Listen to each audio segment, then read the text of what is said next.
Hey, everybody. hello, future bestsellers. We were like, hello, because for whatever reason, StreamYard was dragging on. And so I started saying hello, but I realized it's not saying live yet. So anyway, but we're live now. Hi, everybody. We're super glad to see you. I'm Lisa Daly, and right here is my friend Robert Jones, aka the Story Detective. Say hello to the fine folks out Hello, here. fine people. Very nice, very I nice. am the story detective and trying to figure out my tagline because I'm tired of fumbling through and changing it all the time. Well, it's funny you should mention that, Robert, because that's what we're going to talk about today. I originally had thought that we probably will spend, depending on what people want to chat about. I had put as our topic of discussion today the middle. Because we're in the middle of nano. A lot of people are in the middle of their books, and middles are the hardest because it can be quite like it's not all the newness of the excitement and the excitement of the beginning and the rush and excitement of the end. It's just the middle. And right. And they're hard. Middles are hard to write because they're not as exciting. Like you have, hopefully, crowbar some excitement in there, but it's just the way stories are structured. That sort of middle stretch can kind of be problematic.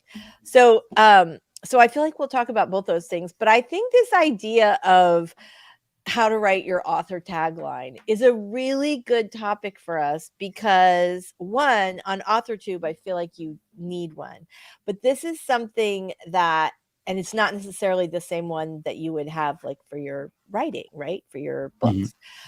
But I also feel like authors are like more and more, it feels like something you have to have, that you need an author tagline to, sort of tell readers like what kind of books you write or what they're going to get out of them or things like that. And I think that's kind of interesting that, and I came from advertising, so I'm all about the taglines, but I have struggled with this myself.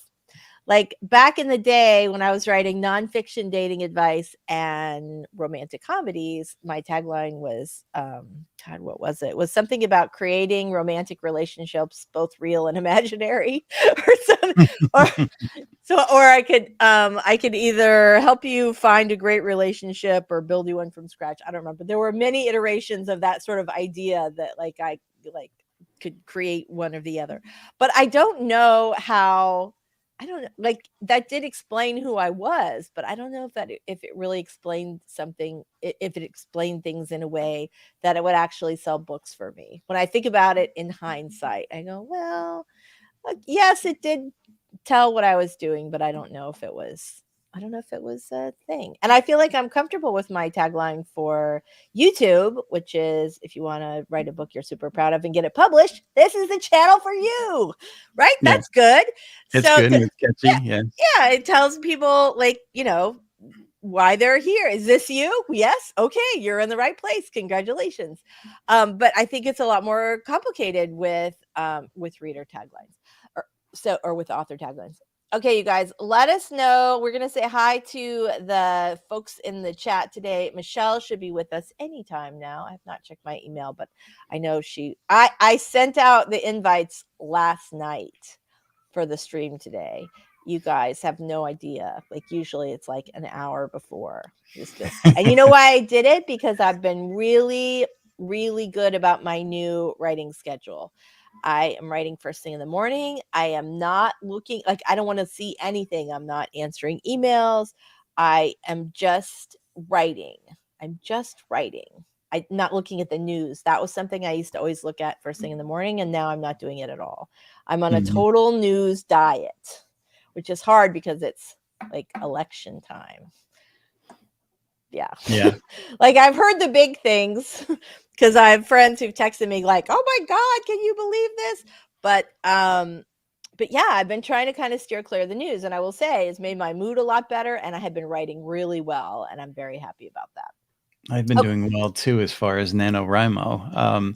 The middle I did sink a little bit, not so much because I didn't have a middle plan, but there's like this curse about the second week of NaNoWriMo because you start out really strong wanting to Right. build up that lead, Right. and then you kind of burn out a little and you start sinking a little in the second week. Right. And I did that. I didn't sink badly, but I'm just below that little dotted line that they have on the graph of where you should be. Yes. Theoretically, if you're going to make your 50,000 words and write them evenly and not all in the last week. Got it. All right, let's say hi to everybody. Look who's here today. It's RC Scott. Love that. Very nice. Glad to see you. Sako to me. We're very glad to see you. Nice to have you here. Mama Ward is here. Hello. Stacy wants us all to know she's going to get her lunch and she'll be right back. Vixen of Fiction is here. Hello. We are super, super glad to see you. Debbie's here. Oh my gosh, we have such a great crowd today. Victoria's here. Hello, Victoria. Cool Gamer. Hello. We're glad you're here. I'm sorry, I'm in such a dorky mood today. Kevin Doker is here, aka aka Devin. Devin, we're so glad you're here. So glad. And glad you've made that big comeback. Yes, you should tell us the story of the battle with YouTube, because that can be quite a battle, as we all know. It can be, and he has emerged victorious. Very nice, Devin. We're very proud of you, and we're also very glad to see you back. Mama Ward is here. All right, murky, muddy, maudlin, mind-numbing middles. Yes, right? Yes, very good. RC says no more night shift. What? That's amazing. Wait, is that going to be good or bad? Are you still going to be able to join us if there's no night shift for you? We want to know. All right. Yay, RC. Everybody's super excited about that because we all know it's rough to work the night shift. Holy smoke, we got a lot of comments today. Swinton's here. Hello, Swinton. Very, very glad to see you. Mary's here. Hello. We're glad. Oh, Mary, I like your new avatar. That's super cute. Thank you, Sako. We really appreciate it. RC is an expert in the modern dating scene, and that is why I stopped trying. RC, please let me help you. All right, Mrs. Page is here. Hello, Mrs. Page. We are very glad to see you. That is a great name for a writer / author tuber. I do not know if you have a channel, but I'm going to go check it out. Love that. Very, very nice. Thank you, Sako. Very nice. Mary's here. Hey, Mary. Very glad to see you. She's happy hump day. BookTube goddess. We love you. We're so glad you're here today. All right. This is great. All right. RC says, stop watching the news 3 years ago. Rather concentrate on my own dark world. I feel ya right there. Angela's here. Angela, welcome. We are very, very glad to see you today. Thank you so much for being here. Good luck. Let us know, you guys, what are you working on today? So just put that down in the chat. What are you going to be working on today? And are you doing NaNoWriMo, or are you still doing NaNoWriMo? So we're going to talk about 2 things today. In the chat between sprints, we're going to talk about the murky middle, and we're going to talk about author taglines, how to write one, do you need one, blah, blah, blah, which I think is going to be a really interesting discussion. I'm dying to know what you guys think on that topic. All right. Angela, we are very, very glad you're here. Welcome. BookTube goddess. That's what happened to me with Nano. I had a huge start and then crashed. Right? That does happen. Yeah. That happens. Sometimes if you just take like a couple of days off after, like, because it's not like a long-term burnout, but kind of a, you're busting it out for a week. Sometimes if you just give your brain like 2 days, 3 days to not write, you come back stronger and you end up like rested, and so you can pick up that time again. Yeah, I try to take Sundays off, and that's kind of where I hit it, because I go strong the first week and then I take that first Sunday off, and then I come back not as strong because I don't think I've got the proper rest, because it is just that one day. Right. And I tried to work for like an hour and a half to 2 hours on Sunday just to get some words in. But, I feel like that gave me permission to write less, and then I didn't come back the second. Oh, our brains are so good at outsmarting us. Yeah. Yeah. So I had a trauma therapist actually told me that the reason that we feel so much more rested on a 3-day weekend than we do a 2-day weekend is that it takes our brains like 3 days to kind of chill out and calm down. And so you like if you do taking 1 day is better than taking no days.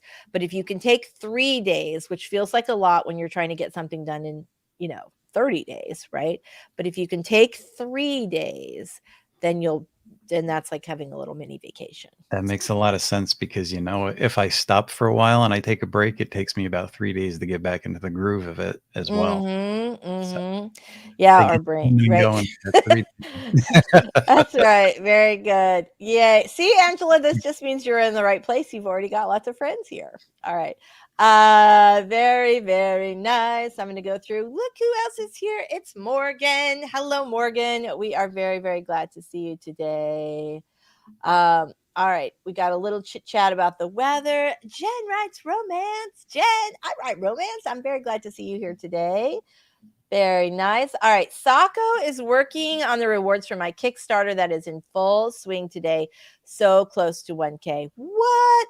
All right, Sako, I think you're a wrench. Drop your link to your Kickstarter in the chat. That is fantastic. So when I got back at RAM, Kickstarter was one of the very big popular topics because one, Kickstarter is really looking to do more work with writers, and so that's great for us. And B, this is a market that is not by any stretch tapped out yet.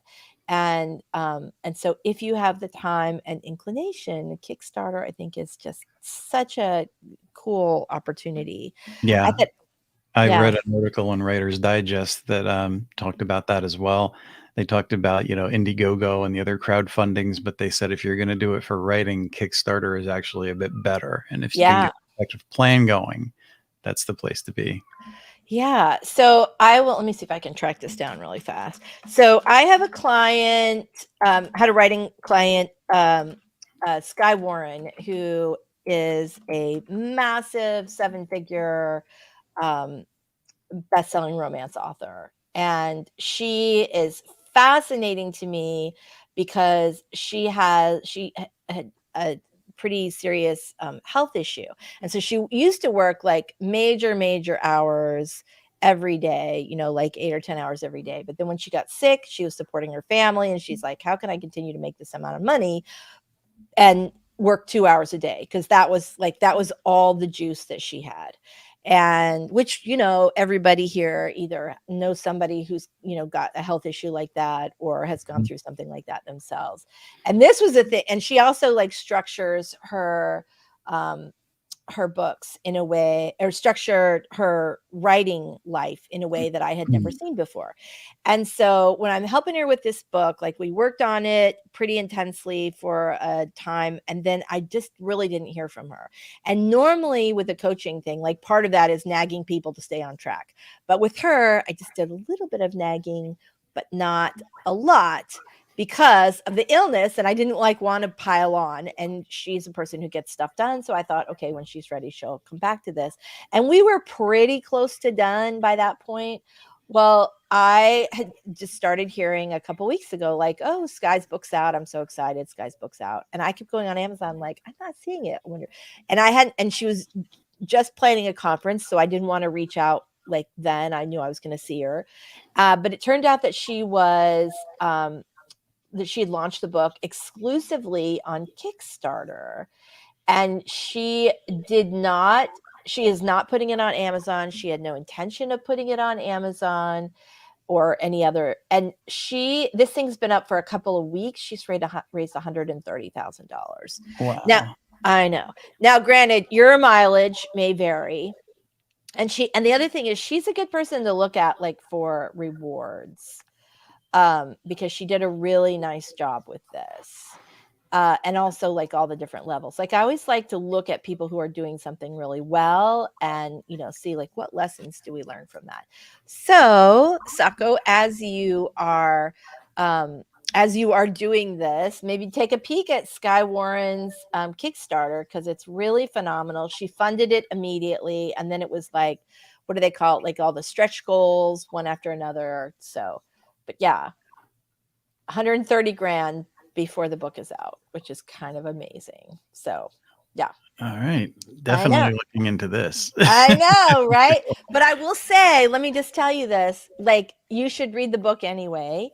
Like, I'm not anyway, but like, you should definitely read the book, because she's just so scientific in her approach, meaning that she does what works. One of the things when she like had realized that she could only work for 2 hours a day was that she's like, okay, I have to eliminate everything that is not earning me money. Which is fascinating, because, right, as authors, we always feel like we have to do all the things. And a lot of the things that we feel like we have to do are not necessarily bringing us a return on investment as far as our time. So if you're spending 20 hours a week on social media, what could you do if you were spending that on writing books instead? So, yeah. all right, let's go ahead and do our 5-minute warm-up sprint, because it's 11:17. Even though Carrow is not here to nag me about the time, I feel her presence today. She was like crazy busy. When we do our 5-minute sprint, I'm gonna check in on Michelle, because I know she was planning on being here today. I think she was planning on being here today. I feel like as of last night, she was planning on being here today. All right, I'll just make sure she's all right. Okay, so here we go. I think this is a 20-minute. Hold on. Sorry, I pulled up the wrong one. For once, I had the timers pulled up on time. And what do? I pull up the wrong timer. All right, hold on. We're going to try this one more time. 1 step forward, 2 steps back. All right, there we go. Now we've got it. All right, so we are going to start off with a 5-minute warm-up sprint. If you have not done sprints with us before, we do 5-minute sprints in the very beginning. This gives you an opportunity to grab your water, your coffee, open your document, all that other stuff. And then after that, we'll come back for a little bit more chit chat, and then we'll do our first 20-minute sprint. All right, everybody, here we go. Let's make that 5 minutes count. You can use this time for anything you want. I always like to do a little meditation, not always in the 5-minute, but first thing in the morning, like to do a little meditation about how I want my writing day to go. All right, everybody, let's get rolling in 3, 2, 1, sprint.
All right, we are back. So, yeah, all right. So all I did was like try and arrange stuff. I have no idea what happened to Michelle. I hope she is okay today because it's not like her not to be here. Oh, and okay, there's something happening when I lean on something on my desk that it stops or starts the timer.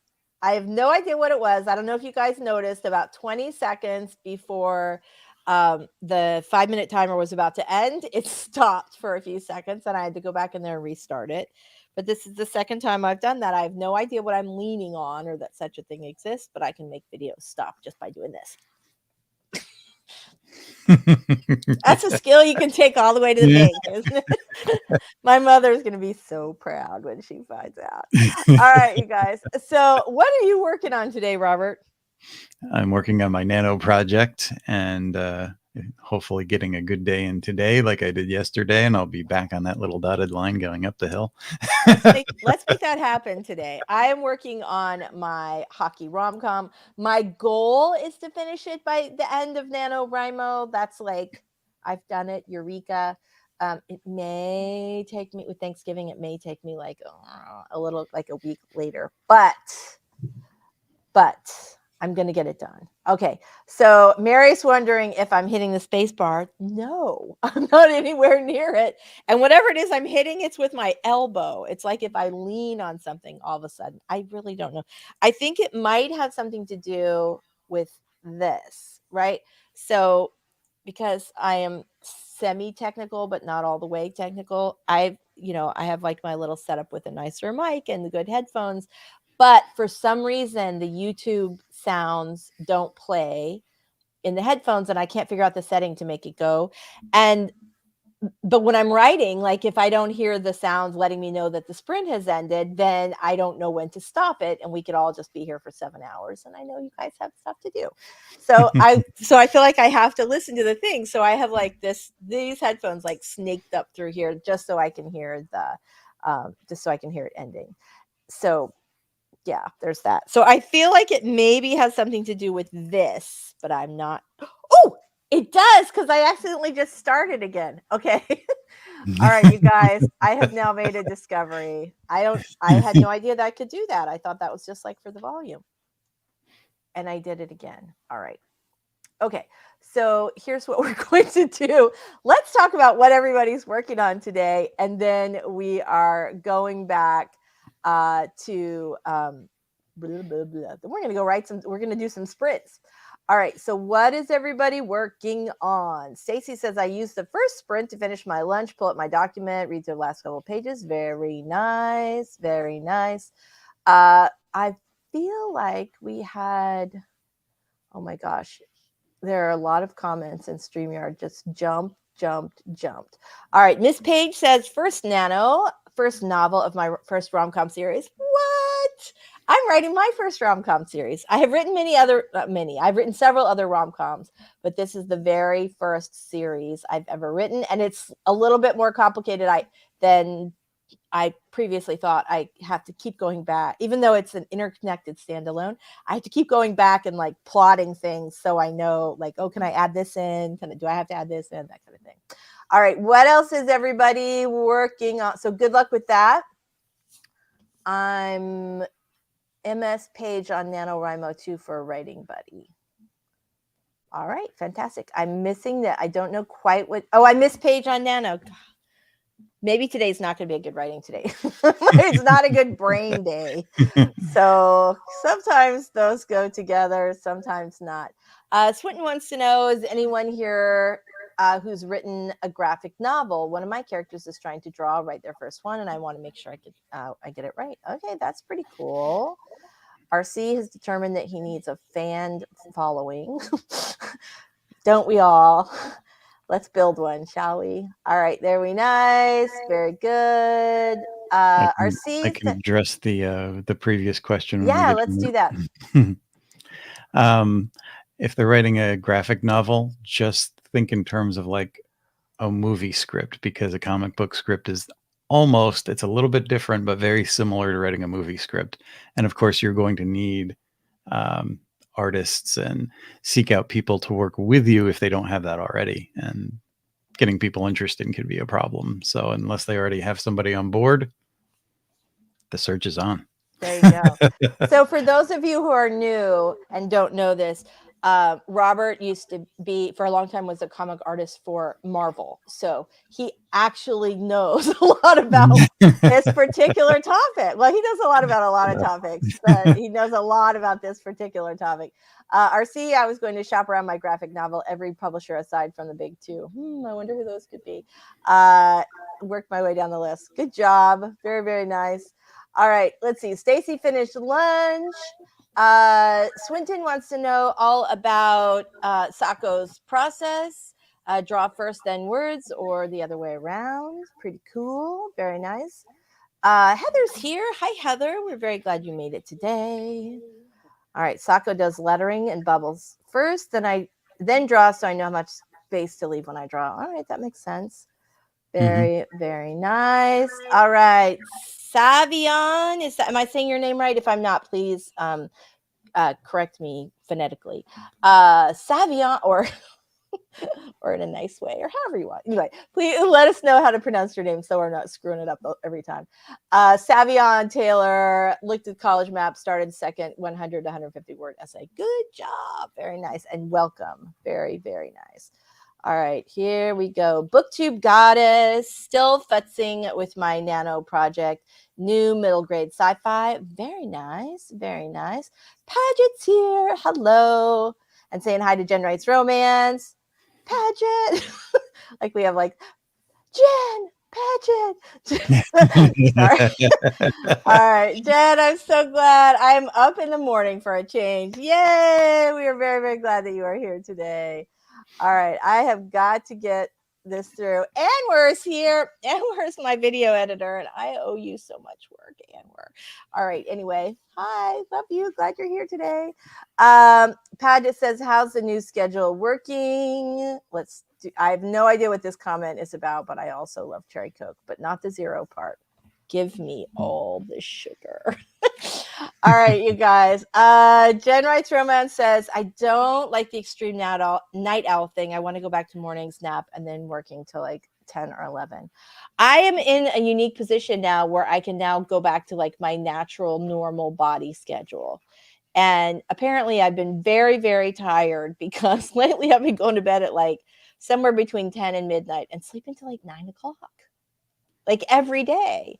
And I thought like, okay, I've had a kind of a rough year. I can totally see why I would do that. But yeah, like every day I'm sleeping like 10 hours. What is that about? The change of season. That's the weather starts shifting. Last night we had our first snowstorm. So yeah, I'm definitely feeling tired earlier. And I think that's due to daylight savings time and the change of season because I'm just acting differently as well. I'll bet that's it. I was like, why am I sleeping till 9? But it's because my body still thinks it's like 8.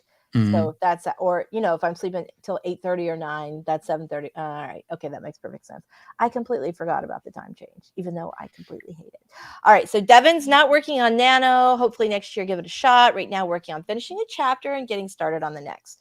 All right. Fantastic. Stacy, 1 Nano on Monday. Wah! I'm still working on my story. Wait, hold on. We've got a thing for this. Wait. Hold on. Yes. Stacy, we are so proud of you. That is congratulations. I'm trying to hit the daily goal because I want the badge. I know you know what? It's not. You want the badge, honey? You deserve the badge. And congratulations on winning. All right, you guys. Let's go ahead before we do any more comments. Let's go ahead and get our first big sprint in. We're going to do 20 minutes on the clock. So let me go ahead and pull that up. Screen. Dun, dun, dun. I tried to be organized. I did better today. All right, here we go. Except it says 1955 because I accidentally started it with my elbow. All right, here we go. Let's get rolling, everybody. We are going to do our first 20-minute sprint right like the wind. Here we go. You guys have got everything you need to make this spectacular sprint. So get your brain right, get your fingers right, get your water bottle, and let's have a great sprint. Here we go. 3, 2, 1. Sprint.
We can't hear you.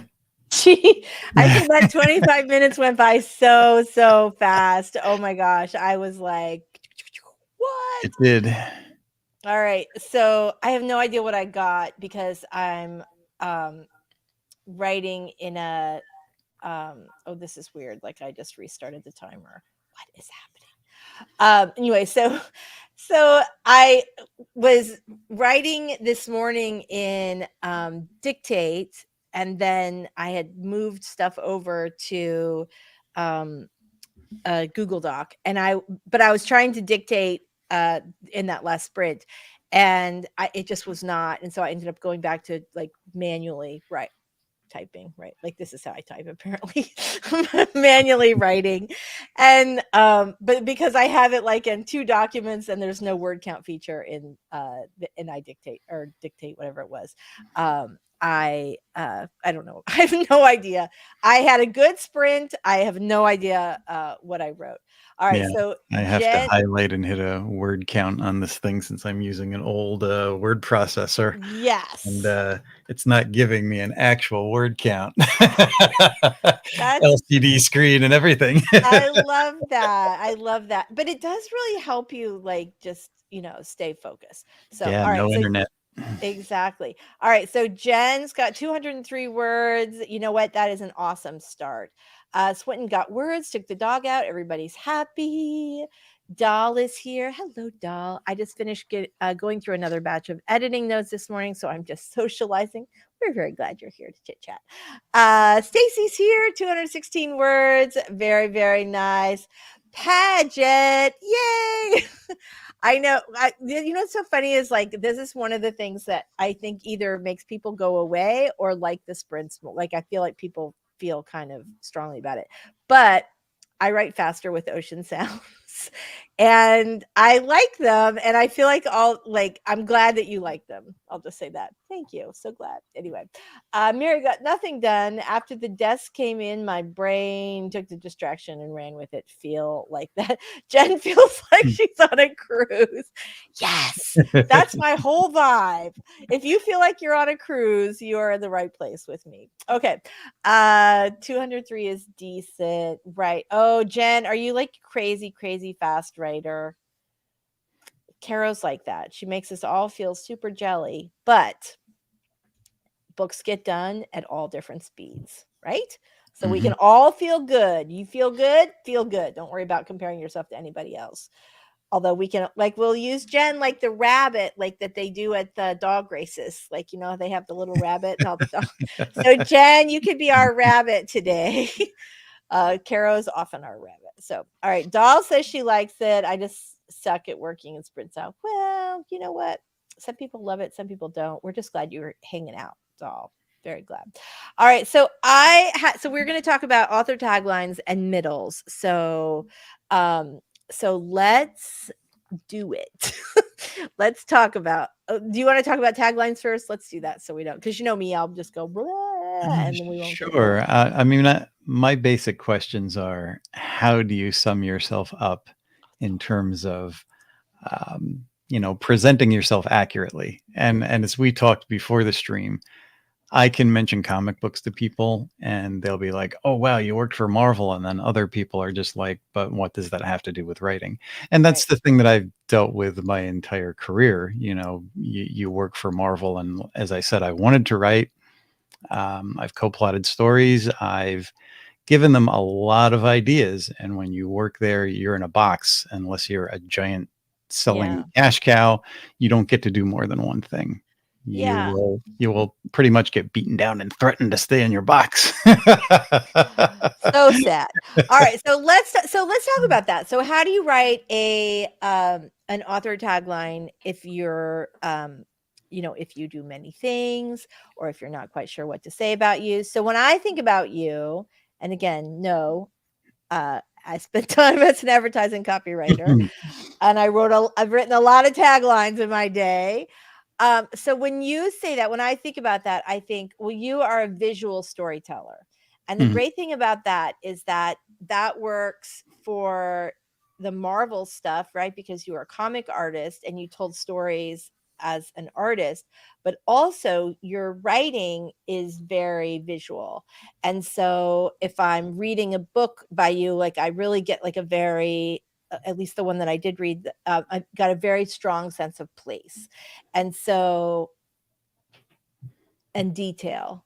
So for me, like that would be a place to start with you.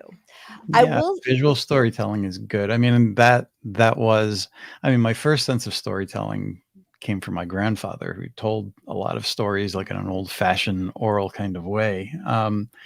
But then, yes, I turned to comic books and I studied with some people who taught sequential art, and Joe Kubert, who's no longer with us, was one of the masters. You know, next to Will Eisner, he was a guy who invented, you know, the visual sequential art medium. And it's very much like writing, just in a different format. And when I started learning more about writing, I said, hey, I already know this stuff. I just need to translate it from the visuals to the written word. But I also worked with a lot of big name writers, and uh, you know, I didn't have like a giant glorious career as a comic book guy, but You're on the really, Marvel Wikipedia. yeah. My son knew who you were before I explained who you were. Like I Mm, said, Marvel and Robert Jones, which, let's be fair, coming from Lisa Daly, Robert Jones is not the most unique name in the world. But right. right, either is Lisa Daly. In fact, if you go to Chicago right now, you could probably stand on any block and find a Lisa Daly. I'm pretty sure that's true. Same with But Jones. right, but in the context of Marvel, if you say Marvel Robert Jones, people do know who you are. Right. And, you know, like I said, I worked with people in the comic book industry, and I also fell into line with people who weren't in the comic book industry. Not so much that I had a lot of connections, you know, in, you know, fiction writing at the time, but I just talked to people and somehow they were nice to me. So I got, you know, a lot of on-hand training from Saul Stein, who was a big fiction writer and an editor and a Right. publisher, and, you know, Yeah. so Saul Stein's it's, kind of a big guy to get yeah, advice from. Yeah. yeah. Yeah. Well, you do have like a very you have a natural storytelling ability, but you also are really good at like breaking down things like structure, and like you're able to understand the various parts, which a lot of people can't or don't try to. CO Savvy's here. Hello. We are very, very so glad to have the OG 2 square. We love you. I'm super, super glad that you are here today, CO Savvy. RC says I'd personally use some sort of doomsday timer. Very nice. Mama got another 200 words. Got sucked down a rabbit hole looking at Super C RVs because they are better for getting through Rocky Mountains in the winter. I'm sure this did not come right after, but it was kind of funny. Let's see. Jen, right, Roman, the Flash, no joke. I compare myself to her for inspiration purposes. Mostly, I'm just lucky to be here. Aw, very, very nice. Very, very nice. Great job. Ooh, awesome, dog. Glad to see it. Miss Page has 106 this time. Everything kept stalling, so I'm going to pop out for a reboot. All right, we'll be right here. Heather, you're making me so happy today. You know how important it is to have a mailing list. I'm so proud of you guys. All right. RC says Marvel's never been known for treating their creatives particularly well. Yeah. All right. Some they do, some they don't. I mean, it's a big entity and they own everything. And that's the problem. You get in there and you're like, wow, I get to be a part of the history of like Spider-Man and the Avengers and all this. But it's not your characters. And Right. you don't bring them with you. And you don't bring them with you. Doll's tagline for YouTube is "Where a writer's life meets wildlife," which I think is pretty good, especially considering like the new direction. What's not new anymore, but the new-ish direction that that Doll's channel took over the last year. So I think that's very cool. Very, very cool. All right, let's see. I'm looking. Maggie Daly's name is all over the place here, even has a park named after her. See, I'm just saying there are a lot of, for whatever reason, there are a lot of Dalys in Chicago. Heather says, oh my gosh, Saul Stein, that's so cool. He was a very cool guy. definitely liked to teach and was one of the good ones who didn't mind sharing the wealth. So yeah.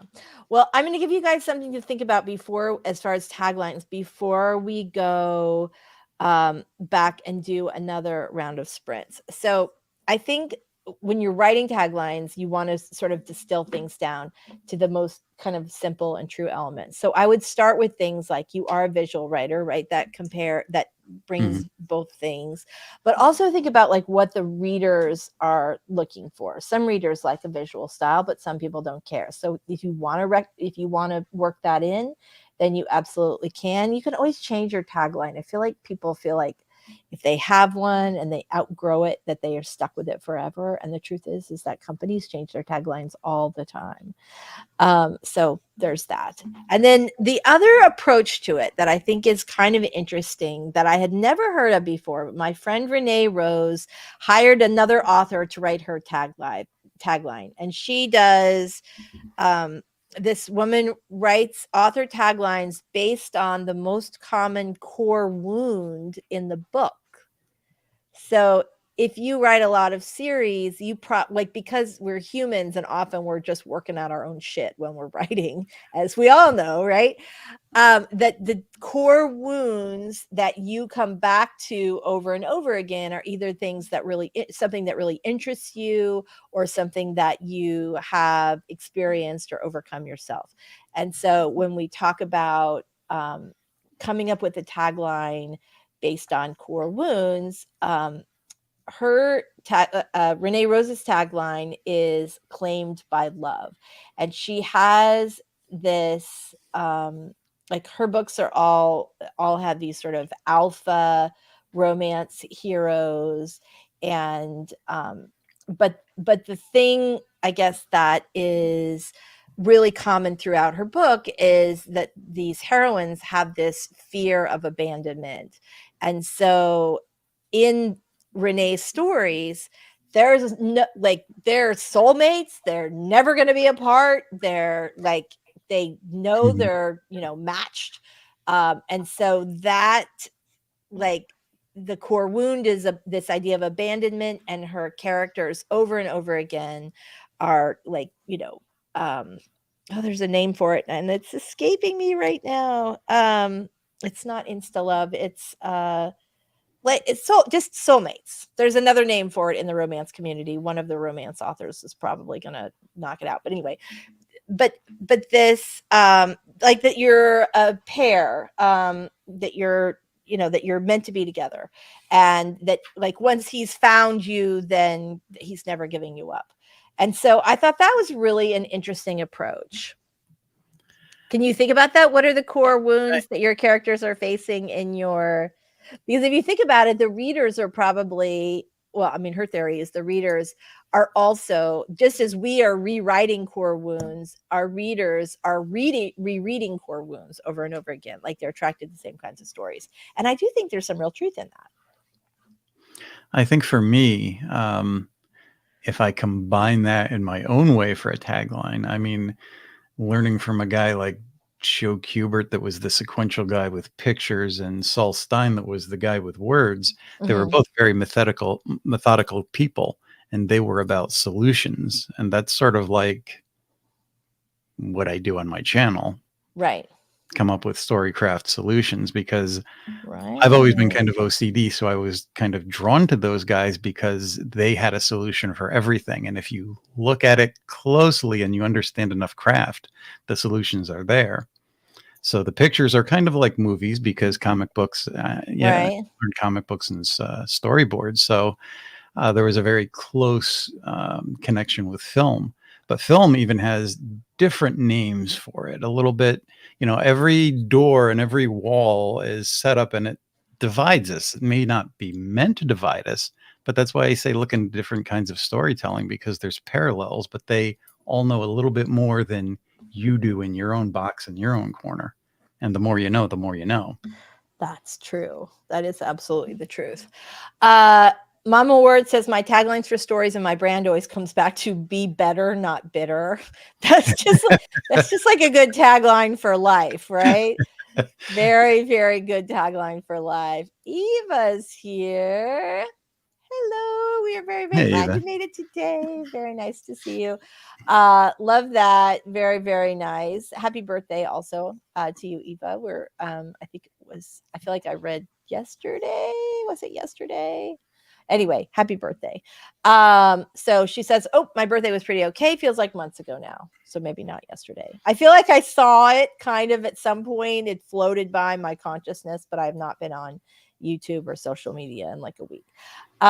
Okay, so Stacy says, I thank you, Laura. Yes. Stacy said, I think if I made a tagline, it would have to incorporate genealogy. Ooh, that's really interesting.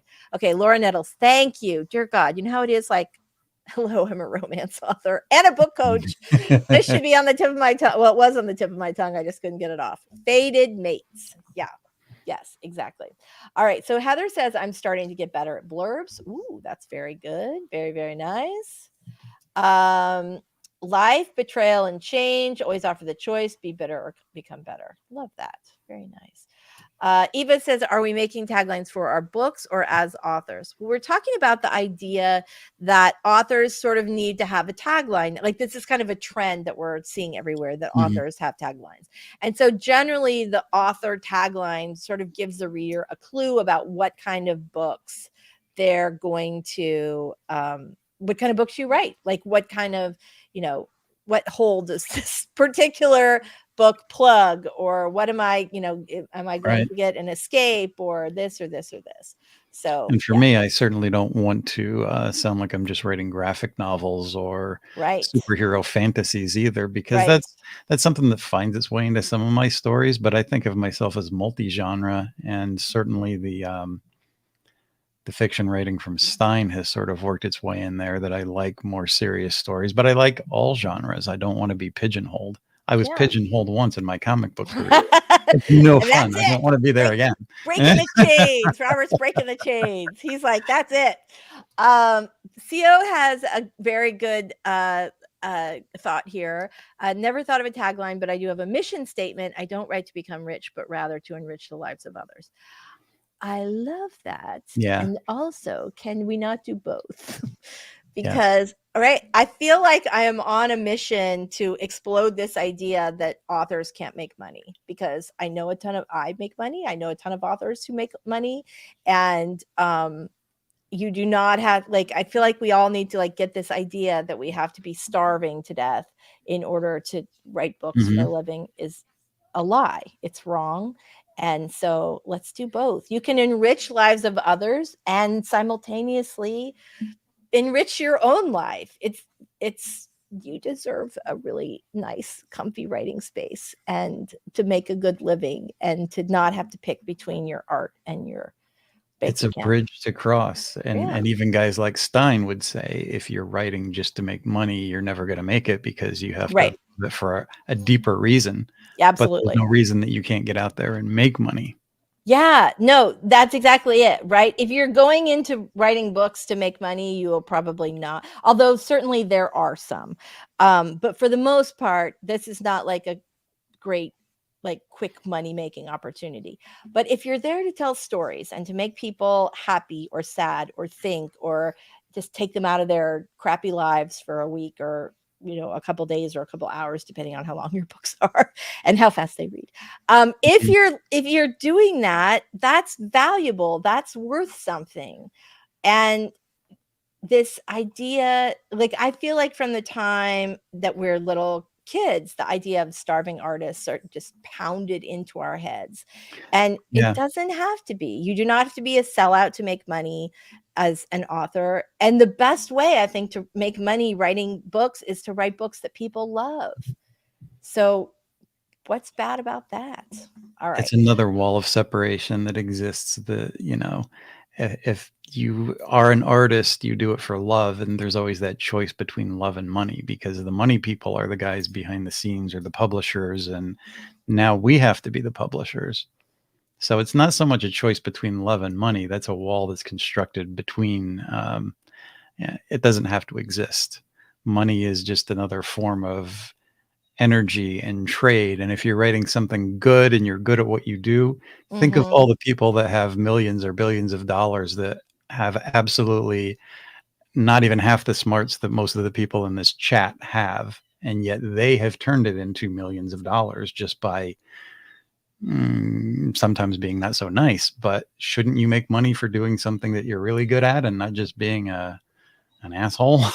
Yeah. Well, and here's the other thing. I actually know lots of really nice authors who make a lot of money Yes. too. So you don't have to be evil and to make money in this business, and you don't have to sell out to make money in this business.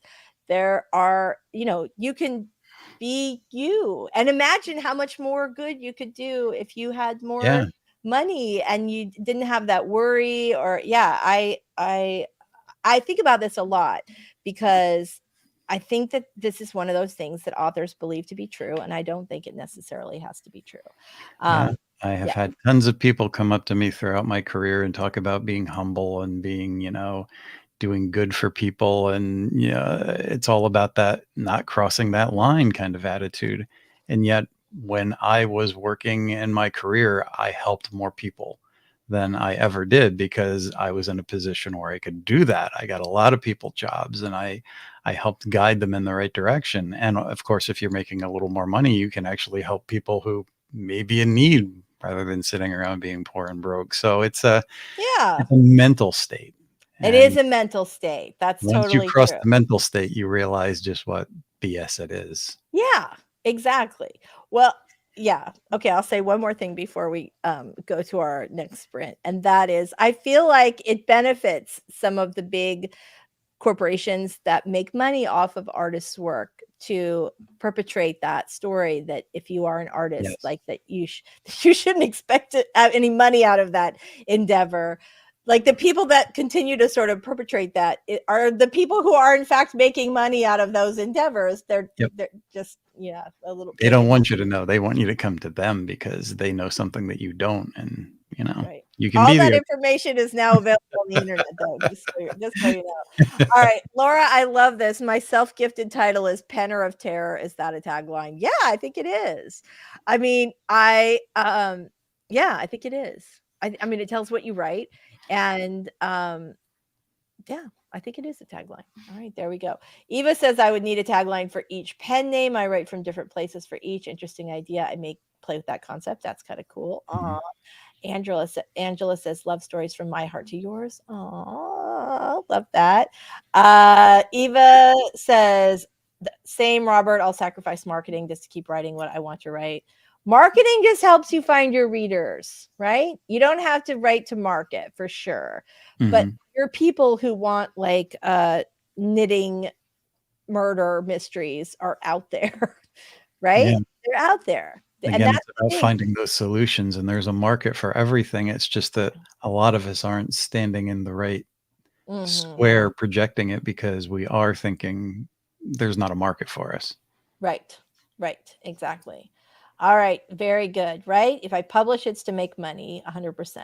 It does take a lot of effort. My tagline includes some form of because life is a mystery. Eva's like, yeah, like that. All right, scribbler and a storyteller, the authoring author life just kind of comes with that. Well, that's true.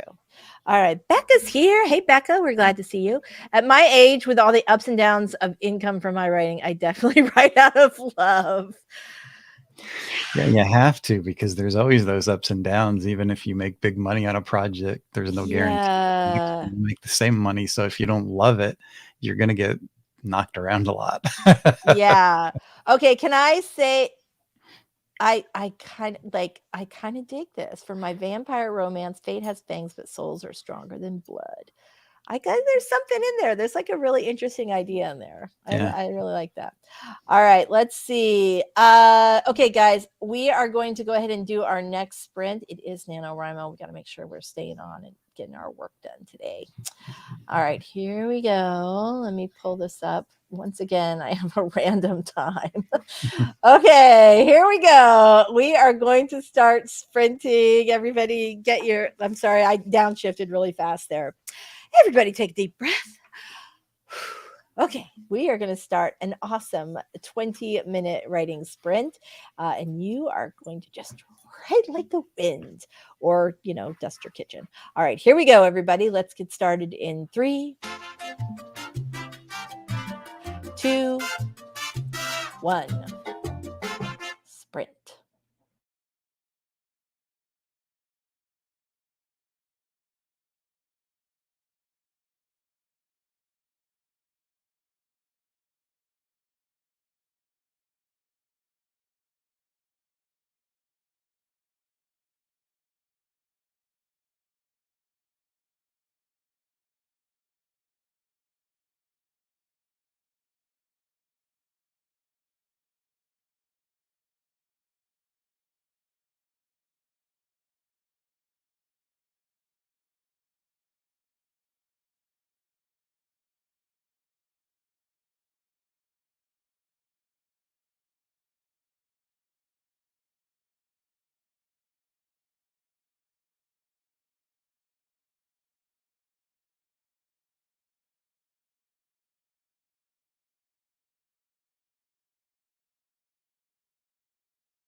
Okay, let me stop the screen here for a second. So that was weird. There was no no ocean sounds that time, and I'm not quite sure what I did. I think maybe it automatically forwarded to the 20-minute sprint that has a silent countdown. So I think that's what, because I was like, why do we have ads on there? Like, what is happening? So, okay, hold on. Let me just get rid of this stupid banner. It just doesn't want to go. All right, here we go. That was a lot of me rambling. Hi, welcome back, everybody. We're super glad to see you.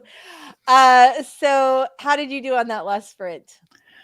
I did pretty well. I thought a little bit about the personal tagline, and it's going to deal with words and pictures and solutions somehow, and that at least gives me a start. Good, very, very good. I was riding like the wind. I don't know what my word count was, but it turned out pretty well. I see you guys miss the ocean sounds, and that makes me very happy. Okay, Debbie got. I just pulled this up. Debbie got 220 words. Woohoo! On that last sprint, very, very nice. Booktube Goddess got 300 words down. Very, very nice. Awesome. Stacy got 150 words in 10 minutes. Woo-hoo, fantastic. Great. 227 for, I don't know. I really, really like your avatar. Iva, I don't even know. Tell us what you would like us to call you. And please say it phonetically so I don't, or please write it phonetically so I don't mess it up a second time. All right. Tagline that popped into Mary's brain, tickling your funny bone in your beautiful big brain. I love that. Okay, let's see what this says. Robert, images and words. Oh, wait, that's a Dream Theater album. It is, isn't it? I don't. Mary said, took a break, grabbed a snack, tied in my desk. What? CO Savvy. I have to publicly thank you. Publicly thank Lisa for getting me to love romance again. Romance was a bit of a sore spot, but your books and what? That makes me so happy. That makes me so happy. Thank you very much. Dawdling Writer managed to finish admin task. Woo! You know what? I did that for a big chunk of yesterday, and it was so great. Like, I finished my to-do list, and I started working on today's to-do list. It was like a miracle. Wait, I have a big secret here, right? I'll tell you. At the Romance Author Mastermind, Sarah Cannon, who you guys might know as Heart Breathings, she did a talk about how we plan too many things for our to-do list that we cannot possibly get done. And what happens is we always feel stressed out and crappy because we can never finish everything on our list. And she has an exciting secret to help us do that. And that is to put less shit on your list. Right? If you are feeling overwhelmed and you cannot possibly do everything in one day that you have set out to do for yourself, take some stuff off. Like, you can't do it. So instead of feeling crappy, you could feel good about the things that you actually were able to accomplish. Mm-hmm. Swinton, 680 words. What? That is fantastic. Very, very nice. All right, here we go. Iva. Okay, we've got it. Iva. All right. Thank you very much, Iva. We really appreciate it. So, and welcome. We're so glad you're here today. Heather started something else. Oh, here we go. My original idea for my fantasy novel / series was to use genealogy, vivid, stark settings, quite different from where the character begins, to draw people into the story about how a character with ADHD who has a hard time believing in himself and in magic. Oh, that's a nice story. Yeah. Love it. Very nice. I also thought a lot about tagline stuff and journaled about it. Good for you. I know it's one of those things like, okay, so when I was working in advertising, so this is another thing. If you're struggling with this and it's not coming to you right away, when I was working in advertising, I would write like somewhere between 40 and 100 versions of a tagline. Even if you think you've got a really good one at the very beginning, sometimes the best one is the second one, and sometimes the best one is the 78th one, and sometimes it's the 98th one, but you don't know that until you write them all.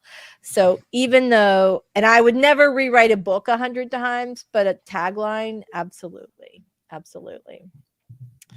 All right. See, LOL. That's what my husband says. Read the list. Oh, I feel like I missed. Wait. There we go. Very nice. Put together a basket of art supplies. Very, very nice. Stop making. Oh, he goes one step further. Oh, I see the to-do list. I'm sorry. I literally missed the thread on my conversation. That's who knows, that could happen. Yes. Okay. He goes one step further and says, stop making the list. Do things as you think of them and admire your accomplishments. So that is a good way to approach it. For me, I would feel like when I don't make a list, I spend a lot of time ruminating over, oh, don't forget this, don't forget this, don't forget this. And so it kind of helps me to soothe my mind to like not be thinking about all the crap I need to do. And don't forget this, just make the list. But one thing that I've been doing that I really like is down here. Wait, can you see it? I have low bandwidth tasks. So these are things that I need to do that take like somewhere between 5 and 15 minutes that do not require a lot of brain power. And so when I'm making my list, I'll give myself these low bandwidth tasks. And those are things that I do like when I'm on hold or when I'm or I'm at the end of the day and I'm completely burned out. So that has been really helpful to try and do stuff. And then the other thing I'm doing is prioritizing stuff, which I've done for a long time, but like top 3 things I must get done today. And I feel better when I get those 3 things done, even if I don't get all the little niggly things done. Okay. All right. Paget says it's a little oversimplified, but I get what he means. I still keep buying $34 planners and intricately filling them out like I'm actually going to live life this way. I feel you so much right now. And also, Erin Condren has already started their Black Friday sale. You can get sticker books for half price. Okay. I know I'm a dork. I'm sorry. I have a problem.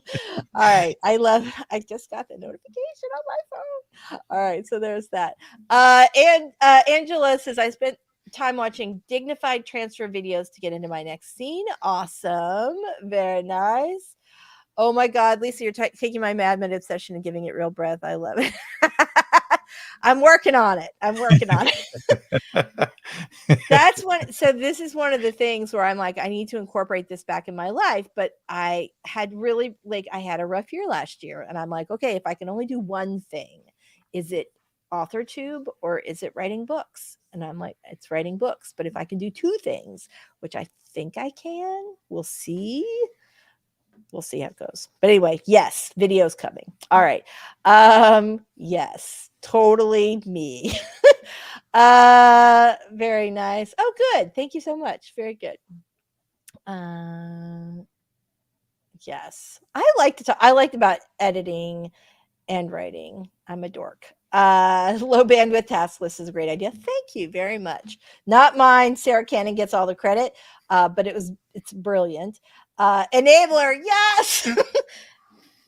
Guys, anybody who's ever done like the Boozy Planorama with us on, we do it like once a month where we talk about our planners and our stickers, knows that I have a sticker addiction and I am an enabler. I'm sorry.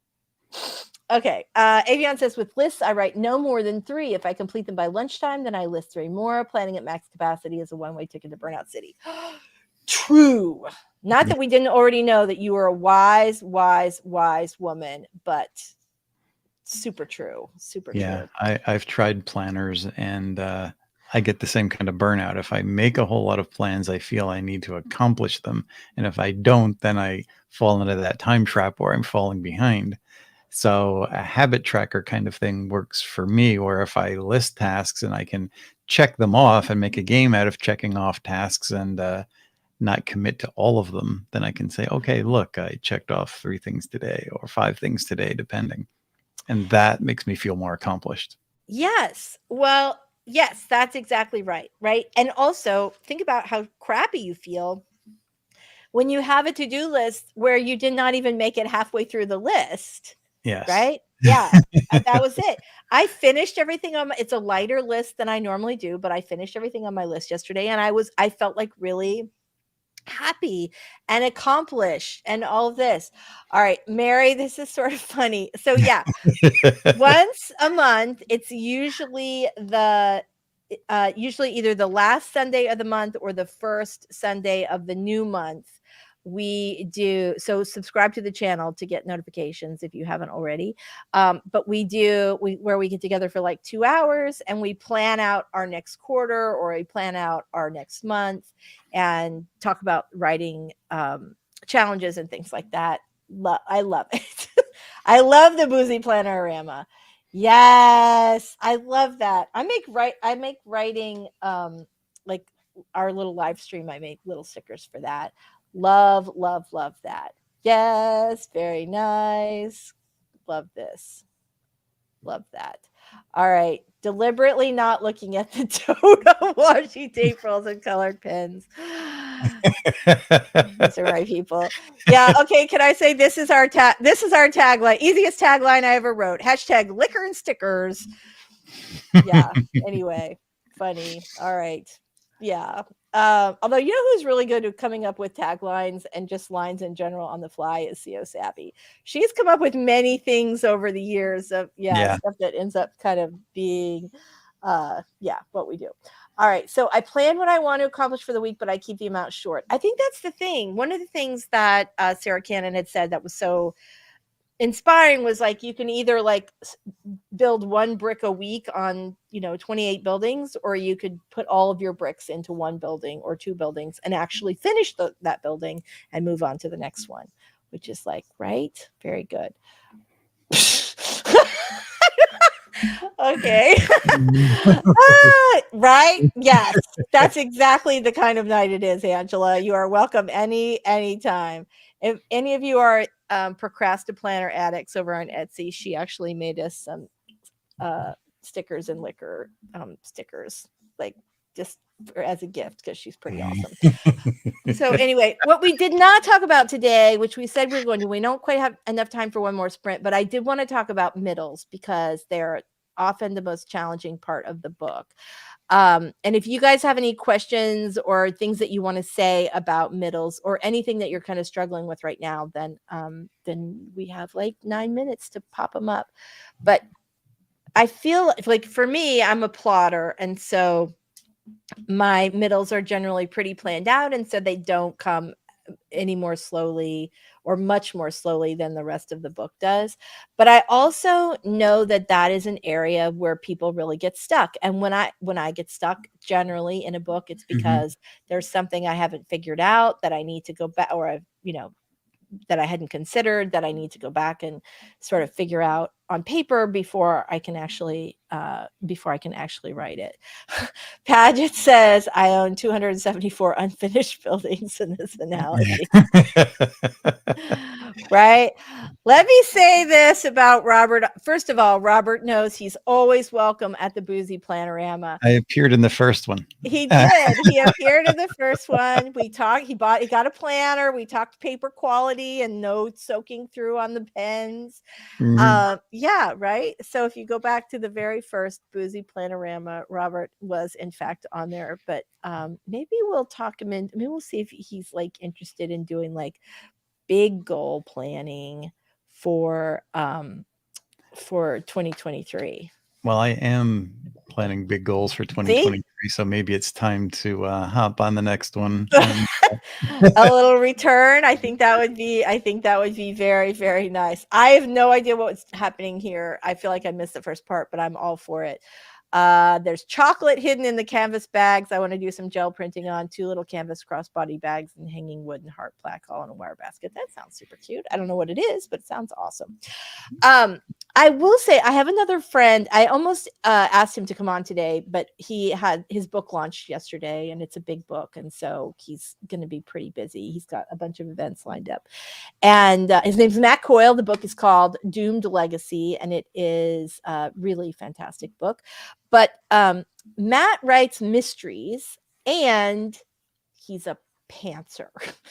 And for me, I cannot think of any, like, it's already hard for me to wrap my brain around pantsing in general, because I need some sort of roadmap. So I know people do it and people are very successful with it, and it works great for like half of the writing population. So if you are a pantser, embrace it, feel for it, like that's great. But I always thought, like, well, if you're a mystery writer, you have to be like, surely if you're a mystery writer with all those clues and everything, you must be a plotter. But no, half the mystery writers I know are pantsers. And what I was thinking about, because he was talking about, like, working on his current manuscript while he's promoting the book that just came out. That's always fun. Working on his current manuscript, trying to get that finished. And he was like kind of struggling with his deadline, as we all have done from time to time. And I kept thinking you would go faster if you plotted out what would happen next, but I didn't want, you don't want to mess with somebody else's process. So yeah. And my friend Lisa, go ahead. I was gonna say, my friend Lisa doesn't even know. She's like, I don't know what it's about until I write it. Like, that's her thought process. And I think that's why there are so many writers who are in fact, pantsers. So yeah. I think the thought process of a pantser is the fact that you've done it enough to understand your genre and your story, and you're still going to occasionally get stuck, but I prefer to plan it out. I think that get rid of the idea of the long middle, because the long middle is a trap to set you up. There's no such thing as a long middle. Your story is 4 quarters and it's the same length. It's just, you can't if you get stuck in a long middle and you're struggling to come up with things, or you're just putting things down randomly, that means you don't have a firm enough grasp on your story to think of the possibilities. And even as a pantser, you need to step back and say, okay, what is actually going to happen here? Yeah. Yes. All right. So Stacy is stuck in the middle of her story. We talked about this, I think, a little bit last week. Sometimes when I'm stuck with what I want a character to do, I will pull a tarot card, which is a trick I learned from you and Carrow, I think. So I am new to this, fairly new to it. Like, I've been doing it for about a year, but I don't know all the cards. So here's what's going to happen. I'm going to pull a card. Everybody, we're going to like think about this. We're going to think about Stacy's story and her character. Mm-hmm. Stacy, who's the character? All right. You know what works for me? Do I have it here? I got my book. If I pull the card, will you say what the thing is? There is a card called the Creative Whack Pack, and it's for businesses where you can they kind of brainstorm, and it's a whole lot of little ideas in a package of cards, and each one will give you different ideas on the approach or the idea itself, and that can be helpful. Another thing that I do aside from tarot cards is runes. The Book of Runes by Ralph Blum is all about your person. The runes are like the alphabet that was given Odin, when right. Well, and all that. So it's all about different aspects of learning and growth. And I find that these things are great when you're trying to pick one on a character, because it'll talk about their learning and growth, and your ideas get rolling when you get stuck. Right. Yeah, I can totally see that. All right, Robert, pick a card. This one.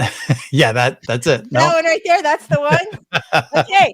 We've got 2 teenagers. Stacy's got 2 teenagers. We don't know what's going to happen next with them, but we've got the Page of Swords. So let's look that up. Page of Swords. Right here. Dun, dun, dun. Okay. Even the picture can inspire ideas, because they're always in a setting that makes you wonder, are they preparing to fight?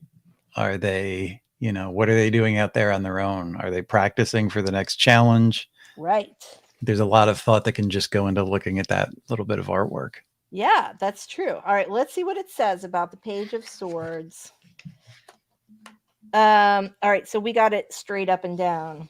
Oh, so the Page of Swords represents unnecessary defensiveness. These defenses guard a wounded area of the heart that needs healing. There you go. The Page of Swords guards himself from the feedback others give, which stunts his development. He often pretends that he is fine and that it's everyone else who has issues. If the Page of Swords could lower his defenses, he would experience a huge breakthrough. And what book are you using there? His openness would get him past the blockages that he keeps experiencing. He would then ascend to the next level. This book is called Fearless Tarot. Let me jot this down. I know. I love this. That's kind of cool. I love this book. This book was recommended to me by Theodora Taylor, who I absolutely love and think is brilliant. And I love this book. And one of the things I really like about it is that for some reason I draw a lot of like upside down cards, which I didn't realize was a bad thing. A lot of time, like for a lot of tarot books, it makes that like really negative.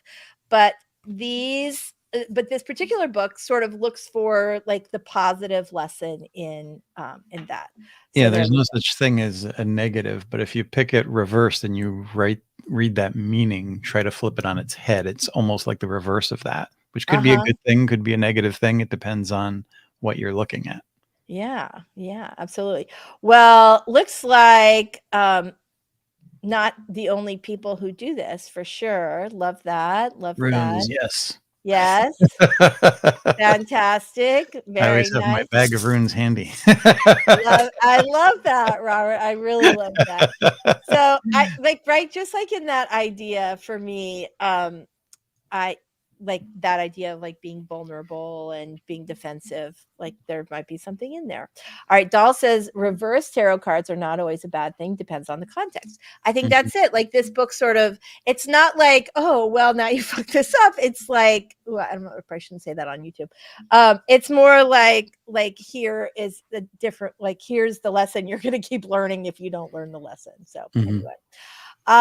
Very nice. I know, my buddy. Wait, can you see it? Yes. You can't. If you look on my shelf back here, we should have used Carrow's Tarot.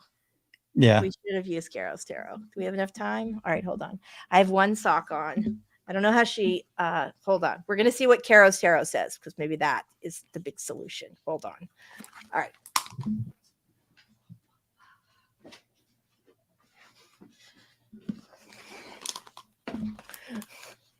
Wait. Headphones. Okay. Carrow's Tarot.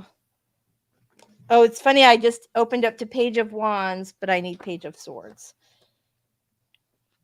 I hope she's got a thing in the front. Oh, she does. Isn't that helpful?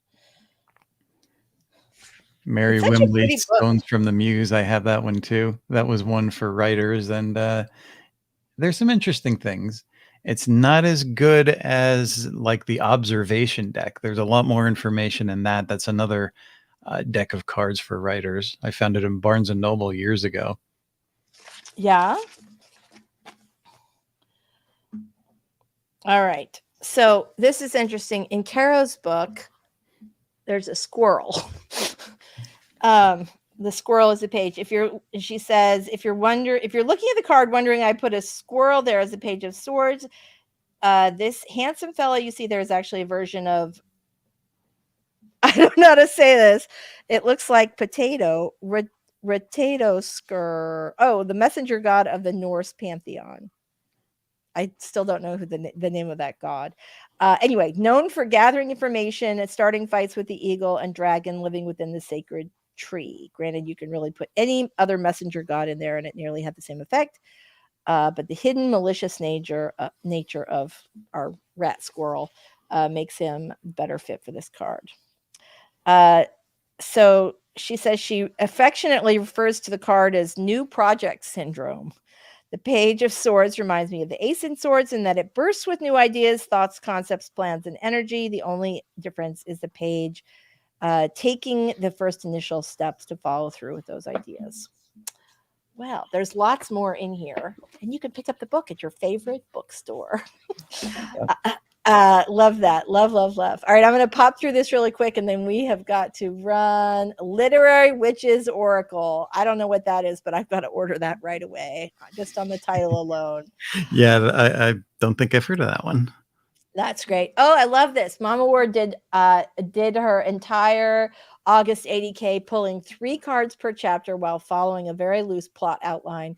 To be honest, it went so well, it felt like cheating. That's great. I love Sometimes that. it really does seem like that. Robert has a bag of runes. Wise old sage status confirmed. Ching. Yeah, exactly. Given to me personally by Odin. Yeah. Yes. Yes, exactly. Yes, the Ratatoskr. It's the squirrel that lives in the tree of life, pretty much. Okay. All right. Ratatoskr, right? I was like, the beginning of the word reminded me of the word potato.